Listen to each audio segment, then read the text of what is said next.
Gus Mi adalah salah satu tokoh Nahdlatul Ulama dan pejuang Islam yang sangat masyhur di tanah Jawa, khususnya di Jawa Timur.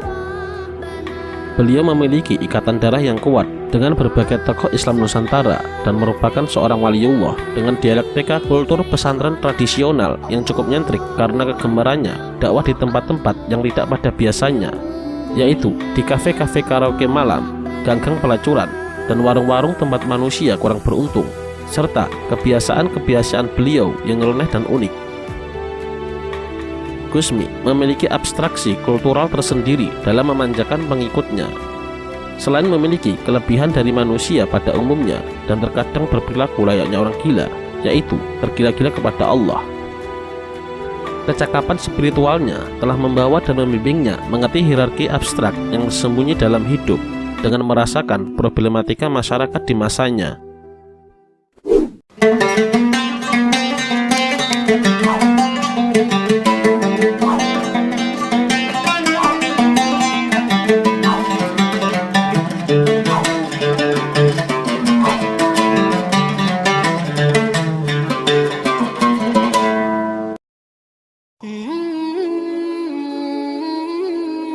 Gus Mi memiliki nama asli Hamim Thohari Jazuli yang lahir di Kediri sekitar tahun 1940 Masehi.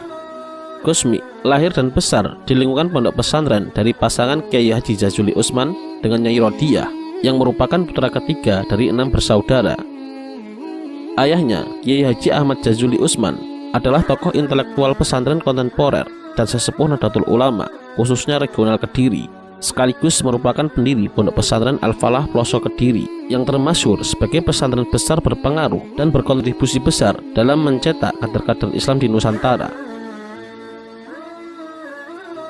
Sejak masa anak-anak, Gus Mi telah memiliki ikatan spiritual dengan wali-wali besar tanah Jawa. Di antaranya adalah Kyai Romli, seorang musyrik thariqah sekaligus pendiri pesantren Darul Ulum Jombang, dan Kyai Hamid Pasuruan. Sedangkan untuk lokal Kediri, ikatan spiritualnya berhubungan dengan Kyai Haji Abdul Majid Ma'ruf, pendiri Jamaah Sholawat Wahidiyah, dan Kyai Haji Mubasir Mundir, pendiri pondok pesantren Tahfidzul Quran Ma'unasari, Kelurahan Bandar Kidul Kediri. Ketika berumur 7 tahun, Gus Mi telah membangun hubungan spiritual dengan Kyai Romli Jombang. Beliau sering pulang pergi ke Kediri dan Jombang tanpa kawan. Kemudian ketika umur 9 tahun, Gus Mi menjalin kedekatan spiritual dengan Kyai Haji Hamid Pasuruan dan juga sering bersilaturahmi dari Kediri ke Pasuruan tanpa teman. Perhitungan secara matematis antara Kediri dan Pasuruan sekitar 100 km jarak tempuh. Sedangkan dilihat secara sosial, jika Gus Mi umur 9 tahun dan lahir pada tahun 1940, maka saat itu gejolak sosial kemasyarakatan negara Indonesia pada tahun 1949, di mana keamanan dan kestabilan politik di Indonesia belum sepenuhnya final pasca kemerdekaan.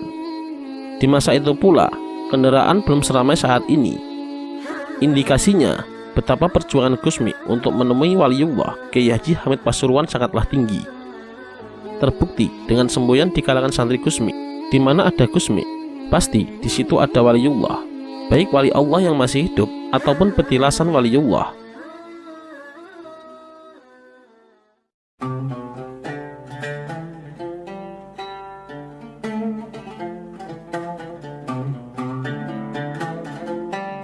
Gus Mi pada pendidikan formal tidak begitu apresiatif. Ketika masih kanak-kanak, beliau pernah sekolah di sekolah rakyat atau setingkat SD. Tetapi hanya sampai kelas 3, beliau keluar dan melanjutkan hobinya mengembara dan sowan kepada waliullah. Sifat mengembara menjadikan Gus Mi seperti putra yang hilang. Kyai Jazuli sebagai seorang ulama yang didengar fatwanya dan sebagai respon sifat manusiawi merasa gelisah jika melihat kepribadian anak yang tidak sesuai dengan harapannya. Kyai Jazuli sempat khawatir dan berharap sikap penyelesaian Gus Mi berhenti. Oleh karenanya, setiap sowan ataupun silaturahim kepada kiai manapun, Kyai Jazuli selalu meminta doa untuk kesembuhan penyelesaian Gus Mi.